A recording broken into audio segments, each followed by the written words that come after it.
여러분 안녕하십니까? 저는 오늘 사회를 맡게 된 KCTV 제주 방송의 오유진 앵커입니다. 반갑습니다. 네, 오늘 지속가능 사회 전환을 위한 제주 진단대 토론회 도민과 함께 제주의 미래를 그리다는 민선 8기 도정의 성과를 진단하고 앞으로의 과제를 도민과 함께 공유하기 위해서 마련된 자리입니다. 네, 오늘 두 번째 토론회 주제는 말씀드린 대로 복지와 보건, 의료, 그리고 안전 분야입니다. 네, 그럼 지금부터 지속가능 사회 전환을 위한 제주 진단 대토론회를 시작하도록 하겠습니다. 첫 번째 주제 발표는 복지 분야입니다. 한국복지사회연구원의 최연수 연구위원께서 돌봄 정책의 추진 성과와 다가오는 미래의 과제를 주제로 발표를 해주시겠습니다.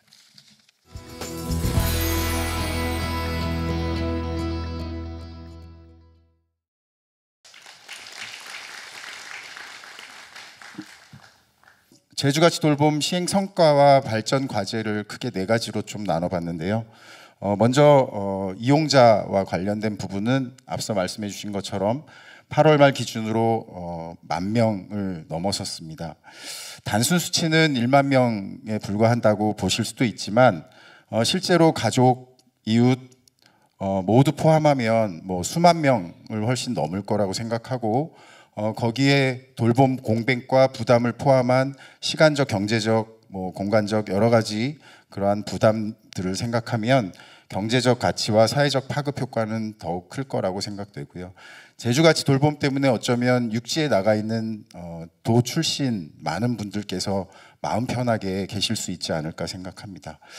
이러한 제주가치 돌봄이 우선 이용자와 관련해서 발전하기 위해서는 그 제주 출신으로 육지에 계신 분들이 이제 고향에 계신 부모님들에 대한 걱정을 덜어드릴 수 있도록 좀 더 적극적으로 이분들과 연계해서 서비스를 제공하는 것들, 그리고 신뢰하고 이용할 수 있도록 편의성과 신뢰성을 높이는 부분이 필요하고요.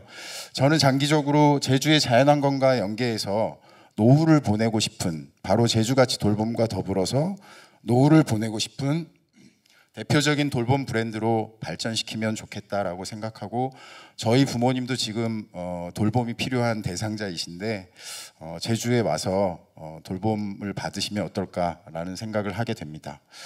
그 다음 두 번째는 대상자 측면의 변화입니다. 우선 지원 대상자가 많이 확대되었고요. 특히 그 지원 기준, 제주도의 지원을 통해서 무상으로 이용할 수 있는 지원 기준이 확대되었는데, 처음에 기준 중위소득 85% 이하로 시작해서 올해 100% 이하, 그리고 내년에는 120% 이하까지 확대 예정입니다. 이분들만 이용할 수 있는 건 아니고요. 기준 초과자는 본인 부담을 통해서 제주의 서비스를 이용할 수 있습니다. 그렇지만 이제 이 제주가치 돌봄이 좀 더 도민에게 더 많은 서비스를 제공하기 위해서는 적어도 OECD 중산층 기준에 해당되는 중위소득의 150% 정도까지는 무상으로 서비스를 이용하실 수 있도록 하고, 그 이상의 경우에도 일정 부분 도의 지원을 통해서 제주가치 돌봄을 도민이면 누구나 이용할 수 있는 서비스로 확대하고 체감도를 높일 필요가 있다라고 생각합니다. 그다음 세 번째는 서비스, 뭐니 해도 서비스가 다양하고 좋아야겠죠. 이 돌봄 서비스 및 연계 서비스 유형이 24년 3가지 영역에서 25년에는 5개 영역의 9가지 종류의 서비스로 확대되었습니다. 크게 보면 생활 돌봄과 주거복지와 관련된 서비스가 제공되고 있고요. 이러한 서비스가 확대 발전하기 위해서는 오늘 복지와 함께 다루는 보건의료 분야와의 협력이 무엇보다 중요합니다. 26년 3월, 내년 3월에 돌봄 통합지원법이 시행이 되는데요. 제주는 다른 지역에 비해서 3년이나 오랫동안 준비를 하고 있고 실전을 거치고 있기 때문에 아마 어느 지역보다 잘할 거라고 생각하는데, 특히 보건의료, 건강관리, 장기요양, 가족지원 등 보건의료 분야와의 협력이 우선 중요합니다. 또한 현재 9종 유형의 서비스인데요. 아까 사회서비스 범위에 대해서 제가 말씀드렸던 것처럼 좁은 의미의 복지가 아니라 아마 돌봄과 관련된 사업을 시행하고 있는 담당 부서를 모아보면 도청 내에 아마 거의 전 부서가 해당될 거라고 생각이 됩니다. 그래서 어르신뿐만 아니라 아이들 돌봄과 관련된 주거, 환경, 에너지, 특히 문화체육, 관광 분야, 또 교통 지원 관련된 분야, 다양한 사회 서비스 분야에 연계 가능한 서비스를 통합적으로 제공할 수 있도록 서비스의 범위와 유형을 확대하는 것이 필요하겠습니다. 그다음 마지막으로 서비스 제공 기관이 많이 늘었습니다. 24년 13개에서 25년 35개로 대폭 늘었고요. 이를 통해서 일자리가 만들어지고 여기에 서비스를 제공하시면서 취업하신 분이 2배 가까이 증가했습니다. 이를 확대하기 위해서는 우선 통합돌봄 관련된 전담 조직 설치가 필요합니다. 도청 내에 돌봄통합지원법에 명시되어 있는 통합돌봄 전담 조직을 설치하고 특히 현재보다 더 확대하는 것이 필요합니다. 특히 이 확대가 필요한 이유는 서비스 연계 제공을 강조했었는데 이러한 서비스 연계 제공에 있어서 핵심적인 역할 또 협력적인 거버넌스를 만들고 상시적으로 운영하기 위해서 필요하다라고 할 수 있고요. 무엇보다 중요한 것은 이제 통합돌봄 시행과 더불어서 또 기존의 사각지대 발굴 업무 또 대통령께서 얼마 전에 이야기하셨던 것처럼 신청주의에 대한 개선이 앞으로 이루어질 것입니다. 그 과정에서 읍면동 맞춤형 복지팀의 조직과 인력 업무들이 어떻게 바뀌어야 될지 굉장히 좀 혼란스러운 상황일 수도 있지만 제주도는 제주가치 돌봄을 중심으로 제주형 전달체계 특히 읍면동 주민센터의 혁신적인 모델을 만들고 여기에 필요한 인력과 또 예산을 지원하는 게 중요하다고 생각합니다. 마지막으로 새 정부에서 강조하는 AI 대전환입니다. 이 서비스는 AI 대전환이나 기술 발전으로 대체될 수 없습니다. 하지만 돌봄을 받으시는 분들 또 그 가족들은 이 AI 대전환과 관련된 핵심적인 프로젝트를 통해서 제주가치 돌봄뿐만 아니라 제주가 시행하는 모든 정책들에 쉽게 접근하고 편리하게 이용할 수 있게 됩니다. 그래서 앞으로 추진하려고 하는 국가 AI 전략위원회 또 AI 대전환 프로젝트와 연계해서 도민 맞춤형 정책 플랫폼, 즉 디지털 플랫폼을 통해서 도민들이 제주가 시행하는 모든 정책들, 제주가치 돌봄을 포함한 다양한 분야의 정책들을 접하고 이를 통해서 편리하게 신청하고 또 서비스를 제공받을 수 있는 그런 플랫폼을 선제적으로 구축하는 게 필요합니다. 마지막으로 AI 디지털 전환을 기반으로 중앙정부뿐만 아니라 지역에서 사회보장 수급권을 강화해서 도민들을 행복하게 만들 수 있도록 제주가치 돌봄과 더불어서 발전시키는 것이 필요하겠습니다. 제주가치 돌봄만 이야기하면 이제 어르신들만 해당이 주로 됩니다. 그런데 제주는 꿈을 키우는 아이, 희망을 채우는 아동 친화 도시 제주라는 타이틀을 또 가지고 아이들에 대한 돌봄도 열심히 해오고 있습니다. 순으름 돌봄 공동체는 3가구 이상이 모여서 아이를 돌볼 수 있도록 공동 육아를 실천하게 되는데요. 지사님 말씀해 주신 것처럼 200팀을 목표로 적극적으로 추진을 해주시고 있고 지원 많이 해주실 거라고 생각이 되고 만족도는 아무래도 기관에 아이를 맡기는 것과 비교했을 때 또 다른 부분에서의 만족도가 있다고 생각이 됩니다. 그래서 만족도가 굉장히 높고요. 그다음 굉장히 이제 중앙 정부하고 협의하는 과정이 어려웠는데 그 아동 건강 체험비 체험 활동비 지원 관련해서 초등학교에 있는 취약계층 아동에게 뭐 아주 많지는 않지만 그래도 월 5만 원에 해당되는 건강 문화 체험비를 지원하고 있습니다. 그래서 한 13,000명 정도 되는 아이들이 지원을 받았고요. 향후에 지금 국정과제에 들어가 있는 아동수당 확대와 관련해서 연차별로 계속해서 확대될 수 있는 부분들이 있다고 생각합니다. 그다음 초등 주말 돌봄 돌봄 공백 중에 초등학교 저학년에 대한 돌봄이 굉장히 좀 어려운 상황들입니다. 이와 관련해서 초등 주말 돌봄 센터인 꿈낭을 시행하고 있고요. 이를 통해서 전국 최초로 지자체가 주도해서 지역 사회에서 아이들을 돌볼 수 있는 체계로서 꿈낭을 시행하고 있고 이 역시도 아직 일부 초등학교 일부 반에 해당되지만 제주도 전체로 확대해가는 부분이 필요하다고 생각합니다. 순으름 공동체와 꿈낭부터 제주가치 돌봄까지 우리가 흔히 요람에서 무덤까지라고 이야기하는데요.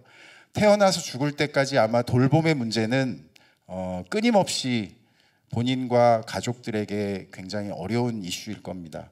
근데 제주의 순우름 돌봄 공동체부터 제주가치 돌봄까지 제주의 고유한 정책 브랜드와 함께 제주도민이 더 행복해졌으면 좋겠습니다. 네, 이제까지 최연수였습니다. 감사합니다.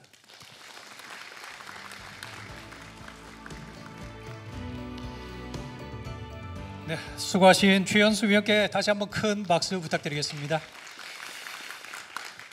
네, 제주도정의 독특하고 다양한 우리 복지 정책들을 많이 소개를 해주셨는데요.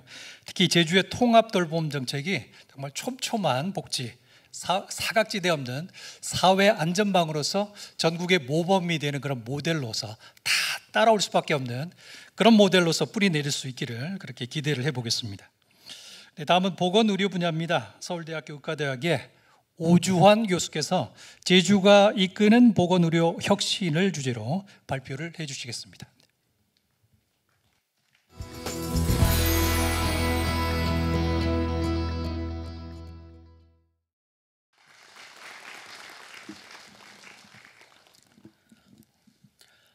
귀한 자리에 초대해 주셔서 감사합니다. 우리 제주도에서 시행했던 중요한 일들을 이제 2024년에 특히 의료 대란이라고 하는 굉장히 어려운 우리나라 전체 제주도뿐만 아니라 전국적으로 어려운 상황을 겪었습니다. 그때 우리 제주도에서는 굉장히 그 부분에 대해서 굉장히 집중적인 노력을 시작하셨는데요. 그 효과가 어땠는지에 대해서 말씀드리고자 합니다. 처음에 보면 이제 응급 환자 부분을 이게 2024년 인력이 쭉 빠지면서 그러지 않아도 응급실 뺑뺑이라고 불리는 일들 전국에서 많이 있어 왔는데 이제 이게 더 심해지겠구나 하는 염려를 이제 하셨던 것 같습니다. 시사님께서 이거에 대해 선제적으로 준비하셨던 것 같은데 이 응급 환자가 응급실에 못 들어가고 돌다가 못 찾아 들어가고 사망하는 사건이 안 생기게 하고자 하는 노력이 우선은 응급실에 대기하는 의료 인력에 대한 지원금을 만들어서 즉시 이제 더 이탈하지 않도록 하는 서울로 이탈되지 않도록 하는 노력을 하셨던 거를 봤고요. 두 번째 이제 응급실 도달 과정에서 뺑뺑이가 되지 않게 하는 노력 중에 가장 슬기로운 노력은 제가 이 부분에 관련해서 중앙에서 국회 토론회를 요청받은 바가 있어 준비를 해봤는데 제일 중대한 문제가 어디에 있냐면 의료시설, 응급의료시설을 담당하는 복지부의 관제 시스템하고 소방청, 이송을 담당한 소방청, 행안부 산하의 소방청의 119 팀하고 서로 간의 협력이 이상적이지 않습니다. 그러다 보니까 이 감시를 응급실의 상황이랑 인력이나 장비나 인프라 상태에 관한 실시간 변동 사항을 중앙에 있는 응급의료 감시 운영센터에서 현황을 계속 모니터링하고 있는데 그쪽에 119에서 100% 연락을 해갖고 배정을 잘 하는 시도를 하지 않는 경우가 많고 그 중에 절반, 그러니까 응급실 뺑뺑이로 사망 사고 이런 경우에 절반 정도가 그런 소통을 서로 하지 않은 일방적으로 전화를 걸게 되니까 어디가 준비가 되어 있는지 아닌지를 알 수가 없는 상태로 전화를 거니까 이제 전화 실패 확률이 높아지는 거죠. 그러다 보면 시간은 흘러가고. 자, 그런데 결국 이거의 해결 방법은 도 단위 정도에서 적극적으로 소방과 의료기관, 응급의료기관 간의 적극적인 소통을 정례적으로 계속 검토하면서 뭔가 조금이라도 삐끗한 사례가 사망에 이르지 않았더라도 이게 그걸 계속 점검하면서 그런 일이 안 발생하게 하려면 어떻게 해야 될지 이런 노력을 해야 된다는 그런 이제 논리적인 결론에 이르렀는데 제주도에서는 그걸 이미 하고 계셨더라고요. 그래서 그런 걸 하고 있었고 제주도처럼 하고 있는 데가 대구입니다. 대구는 여러분들 기사로 잘 봐서 기억하시겠지만 뺑뺑이 때문에 사망한 사건이 있어 아주 큰 문제가 됐었죠. 그 이후에 그런 게 대구 지역 내에서 협의체가 가동되기 시작했는데 제주도는 다행히도 그런 일을 발생받기도 전에 선제적으로 하셨던 것 같습니다. 그리고 이제 중증 환자에게 양보하기 위해서 경증 환자들 응급실 이용 자제 캠페인으로 하셨습니다. 그래서 전반적으로 응급실 이용의 자원 관리를 극도로 효율화하는 걸 노력을 안 좋은 악조건 속에서 하셨습니다. 두 번째 이제 질병의 발생 자체를 막고 또 발생한 질환의 악화로 인한 합병증의 발생을 막고 하는 그런 좀 선제적인 예방 이런 걸 하는 적극적 관리 이게 바로 제주도형 주치제도라고 하는 건데요. 이걸 도입하기로 결정을 전국 지자체 중에 최초로 했고 아마도 지금 대통령이 되신 이재명 대통령 후보 때 공약으로 이 주치제도를 공약화하셨는데 아마도 그때 제주도형 주치제도의 제안을 굉장히 듣고 염두에 두시고 만드셨지 않았을까 하는 생각을 해봅니다. 그리고 전국적 시범 사업이 이제 중앙 정부에서 채택이 돼서 내년도 1월 달부터 시범 사업을 하겠다고 이제 발표를 했습니다. 국정과제에 이제 채택이 되었고 이렇게 일정이 발표가 되었는데요. 이런 전국적 시범 사업을 추진하는 데 동력이 되었던 것 같습니다. 그래서 제주도가 그런 어떤 선도성을 가지고 있어서 이게 굉장히 좀 앞으로도 기대되는 부분이고요. 그리고 세 번째로 이제 평상시 건강실 관리의 질 향상을 통해서 아까 건강 악화가 이제 막아지면은 어떤 일이 되냐면은 응급실 이용이 줄어들게 되거든요. 그리고 입원할 일도 줄어들게 됩니다. 이것은 단순한 추론이 아니라 이제 상당히 많은 증거들이 외국에 확보되어 있는데요. 그걸 통해서 오히려 의료비도 감소돼서 의료비가 감소된단 말은 보험료를 낼 것도 적게 내도 된다는 말이 되는 거거든요. 그래서 비용을 더 적게 쓰고도 건강 상태를 계속 유지할 수 있는 비결이 바로 예방할 수 있는 1차 의료 여기에다가 투자하는 건데 이 투자를 지금 적극적으로 시도하시는 것을 제일 먼저 정부에서 하셨기 때문에 앞으로 오히려 전국의 어디보다도 제주도는 지속 가능성이라고 하는 것이 훨씬 더 높을 거라고 생각합니다. 그래서 전국의 지속 가능성을 높이는데 제주도가 굉장히 기여하시고 있는 것이죠. 세 번째로 이제 난이도가 높은 환자가 이미 이제 발생되었을 때 이 부분들을 어떻게 해야 될지 이게 가장 제주도 고립되어 있는 제주도에서는 가장 난점인데요. 예컨대 이제 한밤중에 비행기가 이제 안 뜨는 시간이 내 이런 난이도 높은 환자가 육지로 가야 되는 환자가 생겼을 때 굉장히 큰 문제고, 그래서 기상 조건이 안 좋을 때도 헬기가 뜰 수 있도록 이제 헬기가 출발한 장소도 서귀포에서 이 좀 제주로 경납고 관련해서 옮기신 것 등등등 이런 노력을 굉장히 많이 하셨고, 상급종합병원을 지정받아서 더 좋은 인프라 투자를 받을 수 있도록 하기 위한 노력 이런 걸 계속하고 계셨습니다. 그 다음으로는 이제 주치의제도 부분인데요. 주치의제도 부분에 이제 10월 1일 날 이제 시작되는 성과를 좀 미리 가보실 수 있는 곳이 있습니다. 미국의 보스턴인데요. 2009년도에 시작했는데 거기에 이제 우리로 치면 제주도에 해당하는 대상자, 여기에 시범 사업의 신청을 본인이 할 수 있는 대상자 중에 몇 %가 신청을 했는지를 보면요. 위에는 주민들이고요. 밑에는 의료인들이에요. 의사들. 그런데 주민들의 20%, 의사들의 20%가 첫 해 신청을 했습니다. 그런데 둘째 해가 되니까 이게 신청하건 참여하건 안 하건 강제가 아니었거든요. 자율적이었어요. 두 번째는 35% 주민, 의사 20%. 그러나 세 번째는 40% 주민, 33%, 53% 의사. 그다음에 네 번째 되니까 75%의 의사와 주민들이 참여했고요. 8, 90%를 그 뒤로 쭉 갑니다. 이만큼 해보니까 좋더라라고 하는 게 의사는 의사대로, 환자는 환자대로 좋았던 거거든요. 제가 그래프는 안 가져왔지만 의료비 지출은 거꾸로 안정화돼서 늘지 않았어요. 다른 지역은 계속 올라가는데, 그러니까 돈은 덜 쓰고도 건강은 더 좋아지고, 그리고 참여하는 사람들의 만족은 더욱더 높아지고, 그러니까 계속 참여 강제로 오라고 한 것도 아닌데 이런 일이 벌어지는, 모든 세 가지 목표를 다 이루고 있는 그런 돈도 건강도 그다음에 만족도 다 잡은 그런 것들인데요. 잘 보시면 처음에 참여하는 의료기관들을 보시면 이게 이제 전문의, 이게 프라이머리 케어 피지션의 약자인데요. 1차 의료 의사, 가정의학과나 내과 소아과 선생님 어떤 분인데요. 요거 이제 하스피탈이 참여했는지 아닌지, 병원급이 참여했는지 아닌지인데, 2번 기관 보면은 20명의 전문의와 70명의 1차 의료 의사가 병원을 끼고 하나의 네트워크로 참여를 한 겁니다. 그러니까 요분들이 협력하는 거라 이제 뒤쪽에 가면은 이 협력의 규모가 점점 커져가지고 5,000명의 그 전문의와 1,300명의 1차 의료 의사 그리고 병원이 끼고 이렇게 굉장히 큰 대규모 협력체로 발전하죠. 그러니까 이 대규모 협력체가 되면 될수록 건강의 규모의 경제나 효율성, 효과성이 더욱더 좋아지는 거거든요. 제가 기대하는 바는 바로 여기에 있는데요.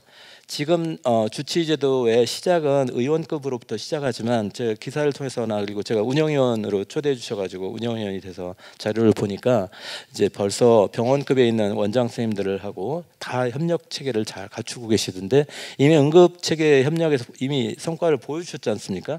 똑같은 거를 전체 병원에 이제 응급이 아닌 데까지 다 적용해 본다면 미국에 이 4년 차쯤 됐을 때 이렇게 엄청난 규모의 협력체들이 생겨나는데, 제주도에도 이런 협력체가 두세 개씩 이렇게 다 굉장히 많은 의료기관이 하나의 공동운명체처럼 움직이는, 그래서 내부 효율을 엄청 기하고 네 환자 내 환자 이런 게 있는 게 아니라 우리한테 등록된 환자 제주도민의 뭐 3분의 1은 우리 네트워크가 또 B 네트워크는 나머지 또 3분의 1을 등록했다면 서로 경쟁도 하지만 그 네트워크 안에서는 고도의 협력을 기하는 거죠.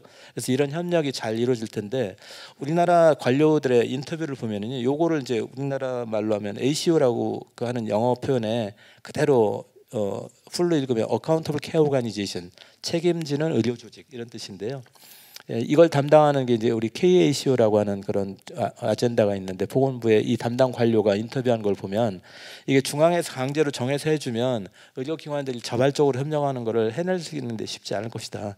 그래서 거꾸로 지역에서 바텀업으로 자발적으로 의료기관들이 모여서 행정 지자체와 같이 논의해서 우리 같이 이렇게 할 테니 우리를 할 수 있게 시범사업을 할 수 있게 허용해달라. 이렇게 하면은 지금 의원급을 넘어서 이제 병원급까지 완전히 하나가 되는 걸 할 수 있게 되는데 그걸 기다리겠다고 이제 얘기를 했어요. 어디가 할 수 있겠습니까? 제주도죠. 앞에 어려운 것도 이미 했기 때문에 이것도 어려운 거거든요. 더 어려운 겁니다. 근데 이 더 어려운 거를 중앙정부도 여기서 해보라고 감히 얘기를 해도 실패할 것 같으니까 얘기 못하겠다. 그런데 어딘가에서 하겠다 하면 적극적으로 도와주겠다라고 했는데 저는 제주도가 1번으로 나서실 거라고 생각합니다. 그래서 지금 10월 1일 날 시작하는 1차 의원급 중심의 이 그 주치 제도가 이제 발전해서 이걸 하겠다고 나서시는 거를 내년도쯤에 적정한 시간에 하시면서 나간다면 아까 제가 보스턴 거 보여드린 거 모든 게 바로 이제 앞으로 제주도에 나타날 일일 겁니다. 그래서 마지막 슬라이드인데요. 세 개 테이크홈 메시지로 말씀드리면 2024, 2025 제주도에서 보건의료 비상시기에 갑자기 추진을 아주 신속하게 잘해서 한 것들은 지금까지 볼 때 성공적이었습니다. 그리고 이를 바탕으로 볼 때 두 번째로는 2026년도에 중앙정부에서 추진하는 주요 보건의료 개혁, 이게 주치제도랑 그다음에 아까 KACO라고 말한 게 지불보상제도를 변화를 시키면서 해야 되는 건데요.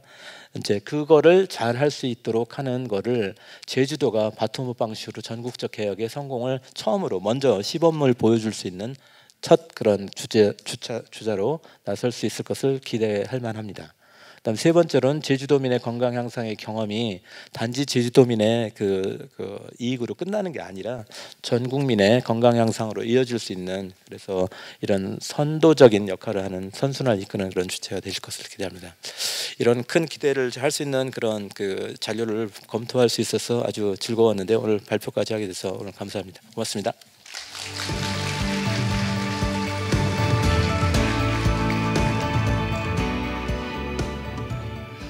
네, 감사합니다. 좋은 말씀 해주신 오주환 교수님께 다시 한번 큰 박수 부탁드리겠습니다.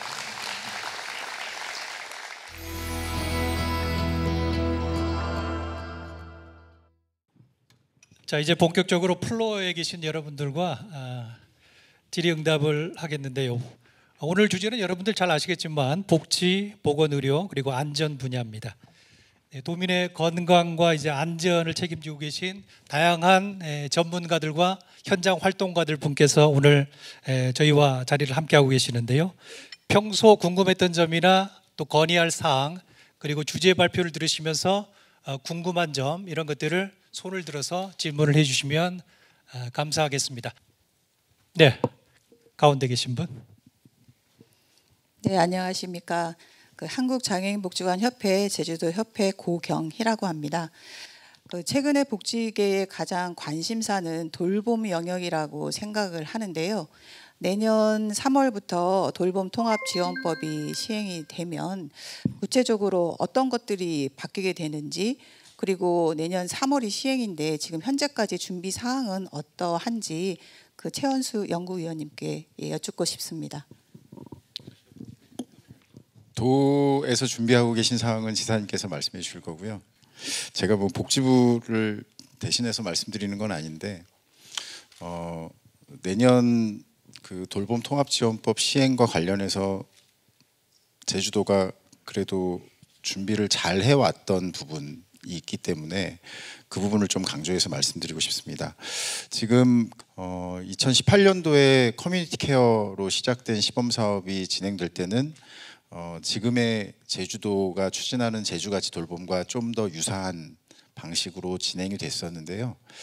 지난 3년 동안 시행됐던 시범 사업, 그리고 이번에 이제 내년 3월에 시행되는 법령은 의료 요양 연계 부분을 훨씬 더 강조하는 내용으로 구성이 되어 있습니다. 그러다 보니까 방금 발표해 주신 교수님께서 이제 그 주치의제도, 특히 1차 의료부터 시작해서 또 뭐 ACO 관련된 말씀도 해주셨는데 그 의료 분야와의 연계가 이번 법의 시행에서는 훨씬 중요한 부분.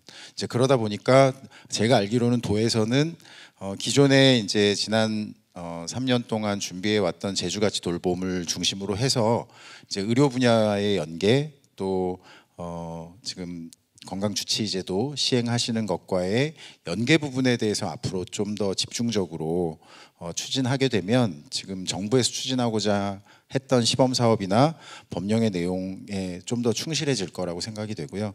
또 앞으로 시행하는 것과 제주도가 추진하고 있는 제주가치 돌봄을 잘 연계하는 부분, 또 넓게는 건강주치의제도까지 잘 연계해서 뭐 제주가치 돌봄의 그 일상생활 지원을 받기 전에 우선적으로는 건강주치의제도를 통해서 건강을 유지하고 관리하고, 또 거기서 조금 나빠지면 더 심각하게 나빠지셔가지고 뭐 장기요양 높은 등급을 받으실 정도가 되기 전에 제주가치 돌봄을 통해서 또 일상생활을 지원받고 관리해 갈 수 있는 그런 종합적인 체계가 만들어지는 게 필요하고요. 여기에는 대상자 관점에서 보면 아무래도 우리가 어르신들에 대해서 좀 더 관심을 많이 가지고 있지만 장애인에 대한 부분들, 장애인 활동 지원 서비스나 기존의 서비스와 연계해서 어떤 방식으로 이제 서비스를 제공할지에 대한 부분도 같이 고민돼서 추진돼야 한다고 생각합니다. 네, 이상입니다. 잠깐만 덧붙여서 말씀드리면 내년 4월부터 통합지원법, 돌봄 통합지원법이 생기는 건데 우리 입장에선 다행스러운 것은 의료 분야의 협력이 잘 이루어질 수 있다는 장점이 있습니다. 우리가 지금 보건소에서 했던 원격 의료 협진 사업이 성공적으로 진행이 됐고요. 그다음에 지금 건강주치의제에 따른 이제 의료계와의 협력 시스템이 이제 마련되고 있기 때문에 이게 통합돌봄에 있어서 지원의 역할을 하게 될 거다라고 보는 거죠. 근데 뭐 당장 그렇다고 이제 120%의 중위소득에게 모두 이 서비스를 다 제공할 수는 어렵고요. 제주가치 통합돌봄은 계속 확장시켜 나가되 이 법령에서 제시하는 기준에 맞는 분들에 대해서는 의료 서비스까지 들어갈 수 있도록 우리가 설계할 수는 있다. 그것은 복지부와 구체적인 협의를 통해서 결정을 해 나가겠고 단계적으로 확대할 수 있도록 진행하겠습니다. 중위소득 120%면 월 4인 가족 기준 월 소득이 이제 한 780만 원 정도 되겠죠. 그 이하에 대해서는 우리가 무료로 제주가치 통합돌봄 서비스를 제공하는 것이고 그 이상에 대해서는 약간의 비용을 받고 이제 하는 것이기 때문에 우선은 이 제주가치 통합돌봄에 더 많은 도민들의 참여와 서비스 이용 혜택이 갈 수 있도록 하는 게 중요하다고 생각합니다. 예, 저희 통합돌봄을 확대하겠다, 또 의료 서비스와 연계해서 더 확대하겠다는 말씀을 도지사님께서 해주셨습니다. 네, 질문 있으신 분 질문해 주실까요? 예, 잠깐만요. 오른쪽에 계신 분. 네. 바로 뒤에 있습니다. 예. 안녕하십니까. 전 제주 공공보건의료지원단의 책임연구원으로 일하고 있는 박주영이라고 합니다. 저 도지사님께 질문드리고 싶습니다. 그 제주권역 상급종합병원 지정과 관련돼서 질문드리고 싶고요. 사실은 그 2025년 6월 24일 날 건강보험 심사평가원에서 연구 용역이 하나 발표가 되었습니다. 도지사님도 이미 알고 계실 거라고 생각을 하고요. 그동안은 제주가 이제 진료 권역이 서울권으로 묶여 있어서 상종으로 지정받기 상당히 어려운 조건이었는데 방금 말씀드렸던 연구 용역 결과에서 제주 권역이 분리 독립되는 것이 포함이 되어 있지 않습니까? 그러면서 향후에 제주 도내의 종합병원 중에 상종으로 지정받을 수 있는 가능성이 좀 커지면서 그 제주도에서도 상종이 지정이 될 수 있겠다. 청신호가 켜진 상황이라고 볼 수 있겠는데요. 그런 면에서 이제 제6기 다음번에 상종을 지정받는 준비를 하는 것, 그리고 상종 지정 이후를 바라보면서 도내의 어떤 지역 완결적인 의료 체계를 구축하는 것이 도정의 당면한 과제라고 좀 생각을 합니다. 그런 차원에서 도지사님께서 지금 어떤 그 상종 이후에 도내 종합병원과 상종과 그리고 병원과 1차 의원들까지 좀 아우르는 도내 의료 전달 체계를 어떻게 구축할 것인지, 그리고 연계 협력을 어떻게 진행할 것인지에 대해서 구상과 고민들이 있으실 것 같은데요. 좀 거기에 대한 말씀을 듣고 싶습니다. 그래도 저도 1시간 정도 시간은 필요할 것 같은데 좋은 질문 감사하고요. 다만 이제 상급병원 지정이라는 게 저희 도내에서 이제 모든 완결적 의료 체계를 갖추겠다는 의지의 표현의 다른 이름이죠. 상급종합병원. 그게 이제 우리한테 의미가 있는 것이기 때문에 그런데 뭐 병원 지정만 하면 다 이게 해결되는 걸까라는 좀 걱정이 있습니다.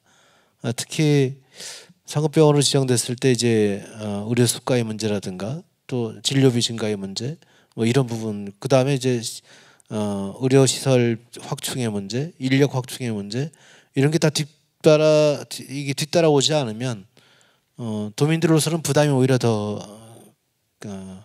높아지는 상황이 될 수 있다. 그럼 이런 문제를 어떻게 해소할 것인가에 대한 고민도 있어야 한다고 생각하고요. 우선은 길은 열렸다. 그러니까 용역 결과를 통해서 수도권과 분리되면서 길은 열렸는데 저는 정부의 의지가 더 중요하다. 우리가 추진하고 있는 이 1차 의료 중심의 건강주치제도, 그리고 2차 병원 중심의 응급의료 체계 혁신 일의 성과, 그 다음에 이제 그거에 따라서 상급병원으로서의 3차 의료기관의 완결적 체계를 하고자 하는 우리의 의지를 높게 평가하고 저는 국가가 주도적으로 이 문제에 대해서 접근해 줘야 한다는 생각을 갖습니다. 이 모든 과제를 우리한테 알아서 하라는 얘기는 과도하다라는 생각을 하고 있는 거고요. 그런 것까지 내다보면서 저는 이 1차 의료의 혁신을 위한 건강주치를 먼저 시작했다는 점을 말씀을 드리고요. 보건복지부와 함께 이제 이런 문제에서 계속 공개적인 방식으로 폭넓게 의논을 해나가면서 대처를 해나가겠다는 말씀드립니다. 결과적으로는 1차, 2차, 3차의 이 의료 시스템이 지역 완결형 의료 체계가 저희도에서 완벽하게 구현될 수 있도록 하는 그 방향과 목표에는 변함이 없다. 이것을 이루기 위해서 지혜를 모아 나가야 한다. 이렇게 이 정도로 좀 답변드리겠습니다. 이 질문에 대해서는 오주환 교수님 혹시 보태실 의견이 있으십니까? 저 상급병원 지정 가능성에 대해서는 어떻게 생각하세요? 네, 도지사님 지금 말씀해주신 말씀이 굉장히 깊은 고민이 있을 때 나올 수 있는 말씀인데요. 기술적인 부분만 좀 더 말씀드리자면, 아까 제가 발제 때도 후반부에 말씀드린 것처럼 그 보스턴에서 이루어진 일이 그냥 저절로 쉽게 이루어지는 일이 아니거든요. 원래 우리 집안에 사는 두 사람도 같은 생각이 아니잖아요. 그런데 하물며 이 많은 의료기관, 이게 같은 생각으로 움직인다는 건 보통 일이 아니거든요. 그걸 해낼 수 있는 게 바로 정치이고, 그게 이제 선출된 그런 분들이 그 지지를 바탕으로 해낼 수 있는 것들인데, 이미 지금 오 지사님께서는 그 부분에 대한 성과를 보여주시고 계신 터라 제가 기대를 하고 있는 거거든요. 아까 그 중앙에 있는 관료, 그 정확히 구체적으로는 담당 과장이 당시 유정민 과장님이라는 분이 인터뷰하신 사항인데 정확하게 꿰뚫고 있는 거거든요. 중앙에서는 하게 하고 싶은데 지역에서 누군가 스스로 할 수 있지 않으면 중앙에서 하라고 명령해서 될 일이 아니라고 바라보는 겁니다. 그러니까 아까 도지사님 거꾸로 말씀을 이제 중앙에서 해야 될 일이 있고 우리가 할 수 있는 일이 있다라고 얘기를 하셨습니다. 그 두 개가 같은 얘기거든요. 그런 측면에서 중앙에서는 의지가 있고 지원할 의지가 있고 지방에서는 그걸 해내려는 그 어려움을 돌파하려는 의지가 있을 때 그 지금 있는 걸 뛰어넘는 거, 많은 관행을 바꾸는 거거든요. 그 관행을 바꾸는 건 설득이라는 게 가장 중요한 건데, 이 설득이라는 게 이게 과학이 아니거든요. 설득은 믿고 계속 얘기하고 이런 건데, 그거야말로 이제 정치인데 저 같은 학자들은 잘 못해요. 이렇게 자존심을 내려놓고 이렇게 누구를 위해서 제 거를 내려놓는 이런 건 잘 안 하거든요. 근데 이제 도지사님은 뵐 때마다 보면 어떤 그런 게 좀 느껴지고, 저와는 다른 어떤, 그래서 성공한 정치인들만 해낼 수 있는 그거를 더욱더 성공하시는 길로 가야 하는 정치인들이 있는 지역에서 할 수 있을 것 같은데, 그래서 이제 제가 기대를 하게 되는 겁니다. 그래서 아까 질문하셨던 것이 3차, 2차, 1차가 잘 협력하는 그런 모습을 지금 응급 분야에서 잘 보여주셨는데, 이게 이제 잘 확산될 수 있을 것 같아서 다시 한번 사실 좀 기대를 하는 거거든요. 이거는 그냥 입 바른 소리가 아니에요. 진짜 기대를 하고 있어서 앞으로 좀 자주 볼 겁니다. 잘 하시는지 잘 안 하시면 막 비판하는 얘기를 또 할 건데요. 정말 기대하겠습니다. 고맙습니다.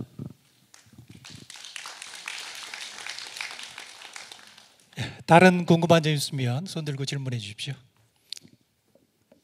예, 가운데 계신 분.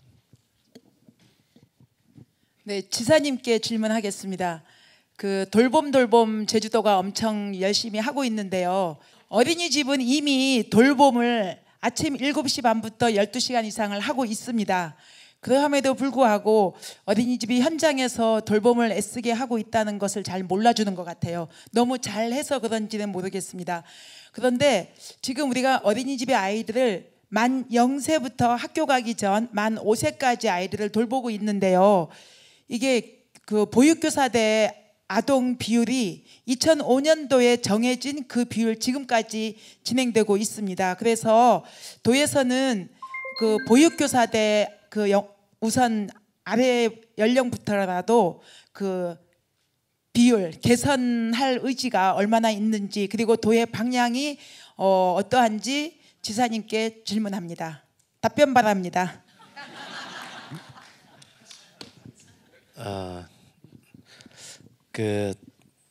다행히 이제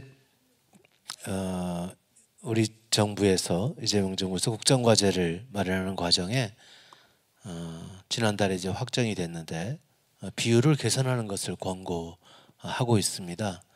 지금 현재는 만 0세에 대해서는 1대3 비율을 갖고 있고 만 1세에 대해서는 1대5까지 되고 있죠. 그런데 만 0세에서는 1대1을 해보도록 권고를 하고 있어서 저희 지방정부 차원에서도 검토를 하고 있고, 여기 기조실장 앉아 계시지만 내년에 예산이 반영되는 것으로 저는 파악하고 있다는 말씀을 드립니다. 네. 예, 말씀 잘 들었습니다. 다음 질문 받겠습니다. 네, 안녕하세요. 저는 지금 현재 새 아이를 양육하고 있고요. 순오름 돌봄 공동체를 도움을 받아서 잘 활용하고 있습니다. 감사드립니다.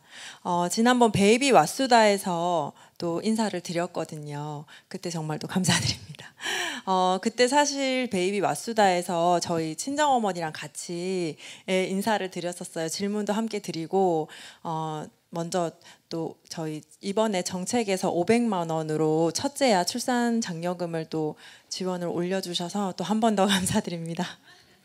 네, 지금 현재 제가 지금 맞벌이를 하고 있습니다. 새 아이를 양육하면서. 그래서 물론 한 아이도 그렇고 두 아이도 그렇고 또 셋째다 보니까 누구보다도 사실 저희 가까이 계시는 저희 친정 어머니, 조부모님의 도움이 정말 크십니다.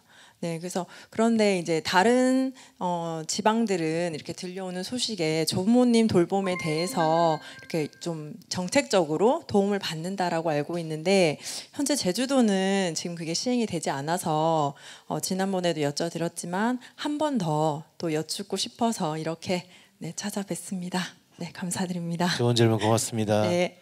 제가 지난번에 그런 건의가 있어서 방향을 말씀을 드렸습니다. 조부모 돌봄에 대해서 저희들이 본격적으로 검토를 하고 내년 시행을 준비하겠다는 말씀을 드렸는데, 다행히 이게 새로운 정책을 우리가 복지 분야에서 시행할 때는 보건복지부와 사회부장 신설 협의를 받아야 됩니다. 앞으로 이거 좀 바뀌어야 되겠지만 꼭 좀 바꿔주시고요. 지자체가 지자체 돈 갖고 하겠다는데 왜 복지부가 나서서 하라 말라 하는지 저는 아직 이해를 못하겠는데, 어쨌든 그럼에도 불구하고 일단 도입을 해야 되기 때문에 사회부장 신설협의를 받았습니다. 그래서 내년부터는 조부모 돌봄 수당을 30만 원에서 50만 원 사이에서 돌봄 수당을 드릴 수 있는 여건이 마련되고, 그와 관련된 예산도 기조실장께서 마련한 것으로 제가 보고를 받고 있다는 점 말씀드립니다. 네, 제가 그 지사님 말씀하셨던 사회부장 제도 신설 변경 협의를 한 4년 정도 총괄했습니다. 그래서 제주도에서 추진하셨던 사업들 제가 잘 알고 있는 이유가 지사님 이제 임기 시작하시고 나서 초반부터 적극적으로 하셨던 사업들을 제가 다 그 과정에서 지켜봤기 때문에 알고 있고요. 신설 변경 협의가 사실은 지자체가 우리 돈 가지고 하는데 왜 중앙에서 라는 취지는 원래 취지는 그게 아니라 지역에서 좀 더 좋은 정책들 잘 만들어서 민원도 많이 안 생기고 또 실제로 집행하시는 분들이 좀 더 효과적으로 지역 주민들에게 잘 전달하기 위해서 도와드리는 정책이거든요. 근데 그게 이제 정부의 성격에 따라서 좀 이제 왔다 갔다 하면서 좀 하다 보니까 그 제도에 대해서 좀 오해도 하고 또 미워하시는 분들도 있습니다. 근데 아마 이제 정부 바뀌고 나서 신설 변경 협의가 복지 분야뿐만 아니라 아까 말씀드린 것처럼 타 분야에서 지금 그 복지적인 성격을 가지지 않은 분야 또는 부서가 거의 없습니다. 그래서 여러 분야에서 이런 정책들을 잘 설계해서 좋은 정책으로 주민들에게 전달하는데 아마 잘 도와드리는 역할을 하지 않을까, 이제 바뀔 거라고 생각합니다. 네.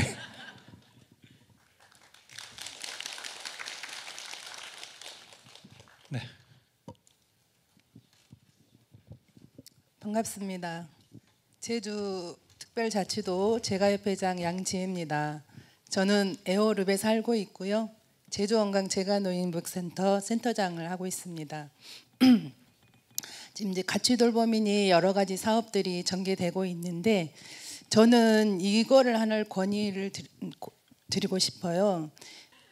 그 옛날부터 이 어려운 돌봄을 해왔던 종사자의 처우들은 개선이 되지 않고 새롭게 생성되는 그런 그 돌봄에 접근하는 종사자들의 처우들은 이미 갖춰져 있는 상황에서 이렇게 잘 나와요. 그러면 이 종사자들은 새로운 일자리를 향해서 떠나게 되고 기존에 어렵게 일하고 계시는 종사자들은 어떻게 돼요? 낙인감이 떨어질 수밖에 없고 또 이들은 주장을 잘 못해요. 왜냐하면 익숙해져 왔기 때문에 이 일은 우리가 해야 된다 생각을 하고 있는 분들은 계속 그 일을 하고 있기 때문에 그래서 오래오래 이 일을 하셨던 종사자들에 대해서 저도 생각을 좀 해주셨으면 좋겠고 이 기관들에 대해서도 조금 생각을 좀 해주셨으면 좋겠다라는 생각이 들어집니다. 그리고 사업이 여러 가지 생겨날 수 있도록 이 기관에서도 이 수혜자를 서로 뺏어가려고 하는 그런 것들이 발생이 되거든요. 그러니까 이런 것들도 좀 살펴주셨으면 좋겠습니다. 좋은 질문 감사합니다. 진짜 그 마지막 말이 수혜 대상자를 뺏어가는 일은 없었으면 좋겠습니다. 잘 우리 그 부서에서도 잘 한번 살펴보도록 하겠다는 말씀드리고요. 사회복지 시설 종사자분들 참 대단하신 분들이고 우리 공동체에 없어서는 안 될 분들입니다. 저희 도정 입장에서도 이분들의 처우에 대해서만큼은 전국 평균 이상의 처우 수준을 만들어야 한다는 저는 입장을 갖고 있고 그렇게 그 입장을 견지해 오고 있다라는 말씀을 드립니다. 물론 앞으로 더 개선이 돼야 되겠지만 최근에 이를 말씀을 드리면 우선 유급휴가 제도를 지난해 도입을 했습니다. 건강검진 휴가, 또 자녀 돌봄 휴가, 그리고 장기재직 휴가 이 세 가지의 경우에 유급휴가를 할 수 있도록 첫 시스템을 마련했다는 말씀을 드리고요. 올해는 추경을 통해서 이제 복지 포인트를 7만 원에서 10만 원으로 상향하는 조치를 취했습니다. 이러한 일련의 조치들이 사회복지 시설 종사자분들의 처우 개선을 위한 조치라고 는 점을 좀 이해를 해주셨으면 좋겠고요. 전반적으로 생활임금 적용의 확대를 위해서 나름 역할을 해 나가고 있습니다. 그런 부분에 있어서 앞으로도 더 확대하겠다는 말씀드리고요. 그다음에 시설 운영의 어려움을 조금 우리가 덜어드릴 수 있는 게 뭐가 있을까 지금 찾아보던 와중에 저희 도저가 역점적으로 추진하고 있는 정책이 이제 탄소 중립 정책인데 재생에너지 발전 시설을 이제 시설에 투입을 해서 전기 요금을 대폭적으로 인하시켜주는 정책을 펼치기로 해서 내년에 본격적으로 사업이 시작이 됩니다. 이런 사업들이 모든 시설에 적용이 될 수 있도록 저희들이 2035년까지 탄소 중립 목표년도를 정하고 있는데 그 계획에 맞춰서 전 사회복지 시설의 재생에너지 발전 시설 확충 사업을 그렇게 확대해 나가겠다는 말씀드립니다. 그런 과정을 통해서 시설 운영의 어려움을 최소화할 수 있도록 도정에서 적극 뒷받침하겠다는 말씀드립니다.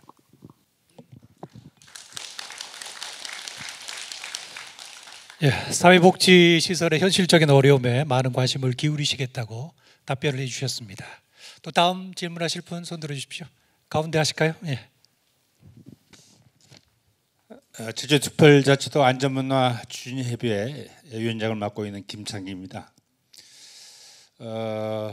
안전 분야에 대해서 한 말씀을 올리도록 하겠습니다. 지난주에 지방방송 뉴스에서 그 자살률이 대한민국이 전 세계에서 1위, 또 그리고 제주도가 4위, 이런 심각성을 뉴스를 통해서 들었습니다.